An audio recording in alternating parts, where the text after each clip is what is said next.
You've spent your life believing that being good was enough, that consistency would make you indispensable, that the more you gave, the more you'd be loved.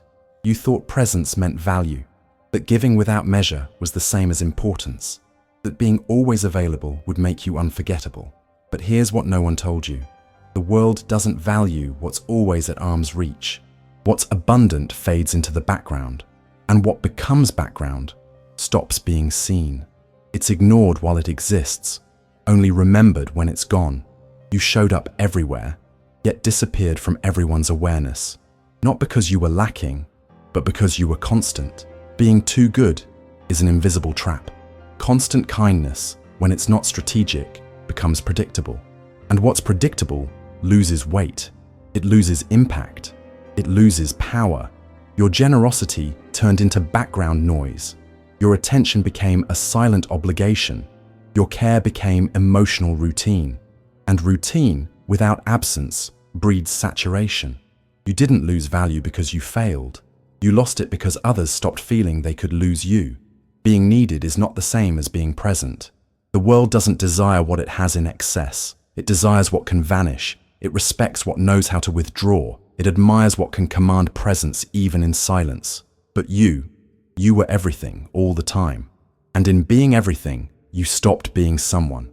This isn't an attack on your kindness. It's a revelation about how you were trained to give it. They taught you that loving meant never saying no, that caring meant never stepping back, that being there was always better than disappearing. But they never told you that too much light blinds, and that the human heart, when it never feels the ache of absence, falls asleep.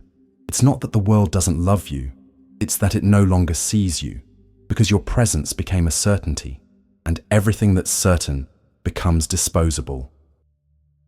Do you remember when it began? It wasn't strategy, it wasn't fear, it was pure intention. You wanted to care, to be there, to be the one no one could ever forget, and so you were. Presence, listening, care, attention. You became that safe space people sought when the outside world hurt too much. The shoulder that welcomed, the voice that comforted, the body that never refused. You were pure giving, and in the beginning, it felt like enough, but something shifted, slowly, quietly. You were still the same, but their gaze wasn't. Messages took longer to come. Words became scarce. Gestures turned to silence. And you stood there, whole, trying to understand where you stopped being enough. What did you do wrong? Nothing.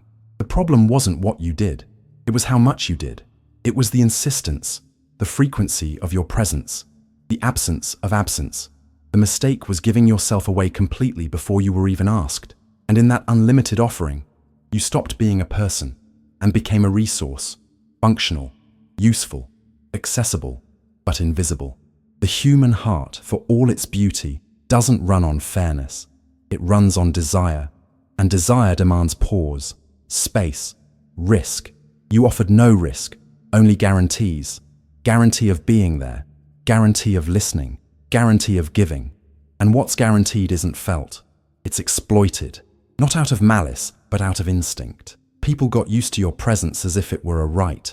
And when something becomes a right, it loses the sparkle of privilege. You became the floor, the support, part of the scenery. You were there, but no one noticed, because no one needs to notice what never threatens to leave. And the cruelest part, the more invisible you felt, the more you tried to compensate. You doubled the affection, increased your presence, multiplied your gestures, but that only made you more predictable, and therefore more disposable. It's harsh, but true. Those who never leave become walls, and no one admires the walls of their own home. They're just there, solid, silent, forgotten, until the day they crack. And maybe today, you're starting to crack. Machiavelli never wrote about love, yet everything he said about power applies to it. Because deep down, relationships are negotiations of presence, silent battles for perception, subtle games of emotional influence. You thought that was coldness. He called it clarity. It is better to be feared than loved, if you cannot be both. The phrase stings, but it's not about cruelty. It's about position, about being seen as someone who can walk away, about being perceived as a choice, never an obligation. Machiavelli knew that respect isn't born from affection. It's born from limits, from control, from the art of not always being there. You did the opposite. You were always there. You never refused. You didn't impose presence. You just offered it. And without realizing it, you gave up your emotional throne. Because those who don't control their own image lose their strength. Those who don't regulate their presence dilute their impact. In the politics of human bonds, there's an invisible hierarchy. And by believing kindness was enough, you placed yourself at the bottom. You thought giving everything would guarantee permanence. But you gave too much and lost rarity. And what isn't rare isn't desired. It's tolerated. It's endured until someone more scarce, more strategic, more absent takes the space you held without effort. Machiavelli didn't advocate for lies. He advocated for controlling the narrative. And you left your narrative in other people's hands. You allowed them to interpret your giving as weakness, your empathy as submission, your kindness as lack of options. Maybe now you're starting to understand. It's not enough to be good. You must appear valuable. And appearing valuable requires distance, silence, and calculated absence. You don't have to become cold. You have to learn how to disappear. To understand that even light becomes exhausting when night never falls. That even sweetness turns bitter when offered without measure. That even love, when it never risks being lost, fades into background noise. Machiavelli isn't asking you to be someone else. He's inviting you to be more dangerous. Not in the sense of harm, but in the sense of being able to leave at any moment and be remembered for exactly that, because those who can walk away are always treated as if they are precious. The world doesn't run on emotional fairness. It runs on perception. And in the invisible economy of affection, value doesn't lie in essence. It lies in scarcity, in cost, in the risk of loss. The rarer something is, the greater its impact. The more abundant it becomes, the faster it fades into the background. You became abundant, always available, always attentive, always there. You believed that repeating your presence would strengthen the bond. But the human brain doesn't respond to constancy with gratitude. It responds with adaptation. It normalizes. It stops noticing. It forgets. There's a name for this: hedonic adaptation. What once moved someone now leaves them untouched. What was once special becomes standard. Your attention became routine. Your listening turned into silence. Your care became an emotional backdrop. And no one thanks the backdrop. They just pass through it. The problem isn't your kindness. It's how you've distributed it. Without pause, without restraint, without emotional intelligence. You became an open fountain.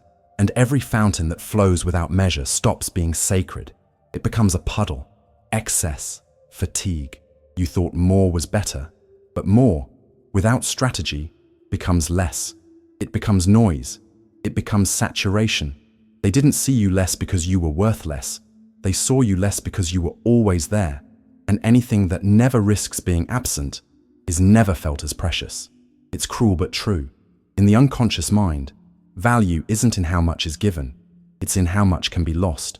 In how absence can carve an emptiness.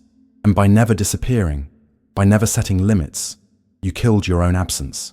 Without absence, there's no contrast. Without contrast, there's no desire. See the pattern.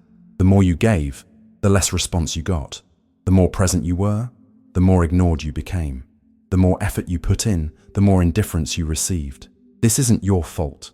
It's structural. It's human programming.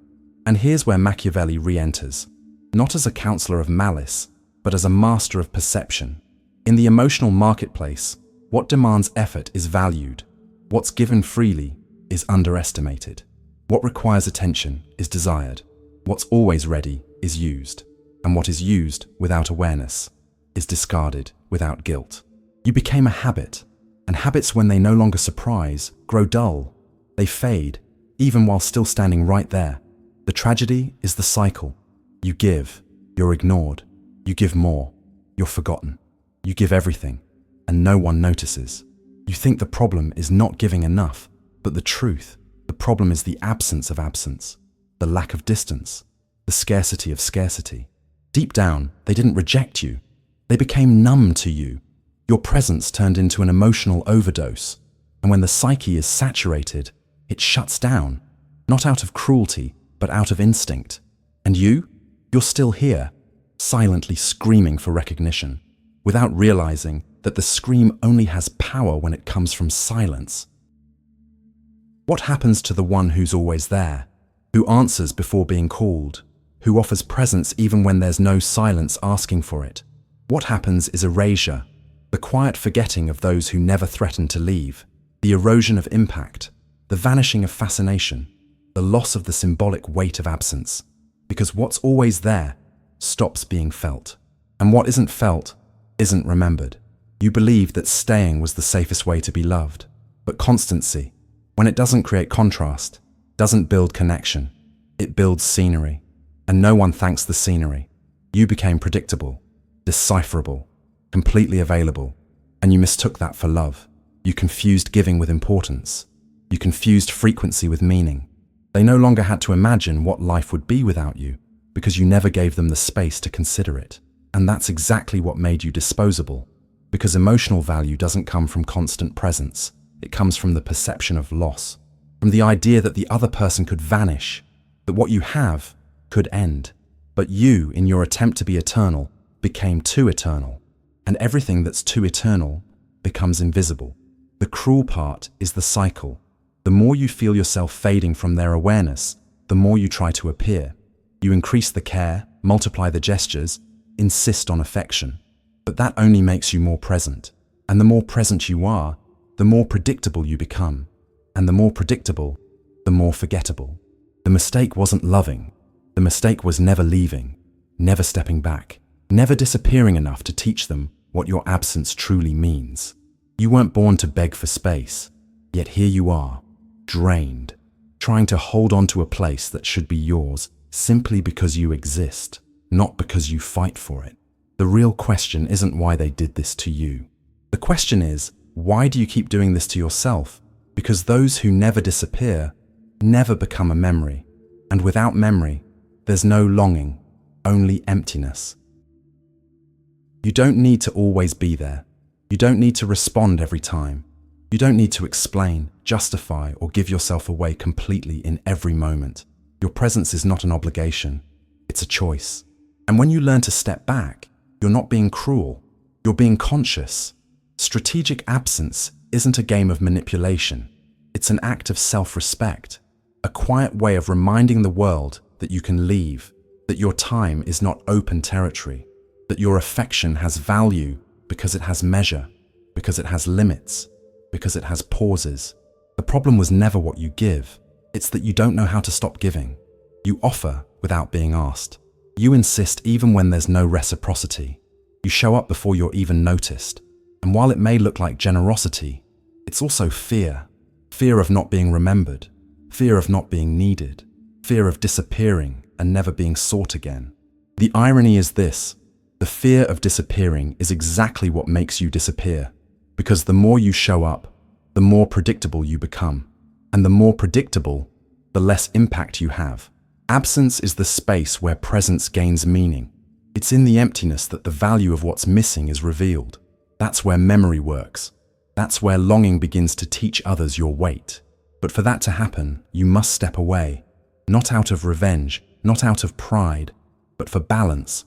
Step away to allow the other person to choose to find you. Step away to reclaim the silence where your voice matters. Step away so they understand you are not an extension of anyone. You are not a constant. You are not a resource on demand. You are a being, and a being needs to be felt, to be noticed, to be awaited. Your absence has to be a possibility, and it only will be when you stop giving yourself away, as if you weren't afraid to vanish. Are you afraid to vanish? Then learn to do it with elegance.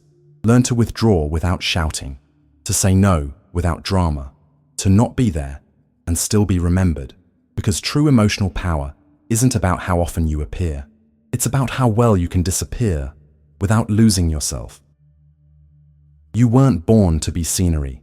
You didn't come into this world to decorate the background of someone else's life. You're not a frame. You're not emotional furniture. You're not a resource. You are living presence, a body with a story, a voice with memory. And if they've treated you like scenery until now, it's because you believed you had to be invisible to be loved. You believed that if you didn't disturb, you'd be chosen. That if you stayed light, useful, constant, available, you'd find belonging. But belonging that demands the absence of your true self is a prison. It's acceptance at the cost of identity. And there is no genuine connection when you have to vanish in order to be kept.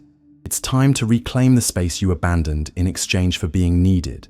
Because being needed, anyone can be. But being irreplaceable, that takes something else. It takes posture, silence, distance, discernment. You've spent too long proving you deserve to stay. Now it's time to choose when to go, because you can. You should no longer remain where there is no mirror to see you, where there is only consumption and no reciprocity, where your yes is expected as an obligation and never received as a gift. It's time to flip the axis. Stop giving to be accepted. Start giving because you already accept yourself. Stop begging for a place and start occupying your own inner territory, without permission, without fear, without making space for those who only show up when they need something. You don't need to become someone else. You don't need to turn to stone. You simply need to learn to be absent where there's no care and present where there is worthiness. Your affection is not currency. It's an expression of your awareness. Use it with wisdom, with discernment, with honor. And understand this: the world will not value you just because you are good, but it will respect you when you learn to vanish and still remain impossible to forget. You don't need to stop being good. You need to stop erasing yourself in order to be good. You need to stop giving everything before the other person has earned anything. You need to understand that your light, if not directed, can become a wildfire, that your heart, if not protected, can turn into a shelter for silent invasions. Being good was never the problem. The problem was using your kindness as a shield, as camouflage, as emotional currency. The problem was believing that love is insistence, that care is obligation, that presence is a guarantee of being remembered. True kindness is not docile, it's lucid. It knows when to speak, it knows when to stay quiet, it knows when to show up, and most importantly, it knows when to step away. Because stepping away is not disappearing, it's reappearing somewhere else. It's protecting yourself without hardening. It's being silence with meaning. It's being absence with impact. You've spent too much time trying to be eternal in other people's eyes. Now it's time to be eternal in your own, to see yourself clearly, to honor yourself in silence, to love yourself without depending on anyone's reaction. Your well-managed absence is a reminder that you have value. And your value doesn't lie in how much you give. It lies in how much you can stop giving without losing your wholeness. It lies in your ability to say enough without shouting, to say no without guilt, to close doors without anger, to set boundaries without explaining yourself. Because the kindness that withdraws doesn't abandon, it teaches. It teaches that being whole is more important than being constant. It teaches that presence, to be sacred, must be scarce. It teaches that love, when it doesn't command respect, turns into consumption, and that those who consume without awareness discard without pain. So may you learn to step back, not out of fear, but out of wisdom. May you learn to be absent, not out of revenge, but out of self-worth. May you learn not to be there, so that when you are, it matters. You weren't born to be unforgettable through persistence. You were born to be unforgettable through the absence that teaches, the presence that moves, and the withdrawal that heals. Because kindness, when it's conscious, never becomes expendable. It becomes impossible to replace.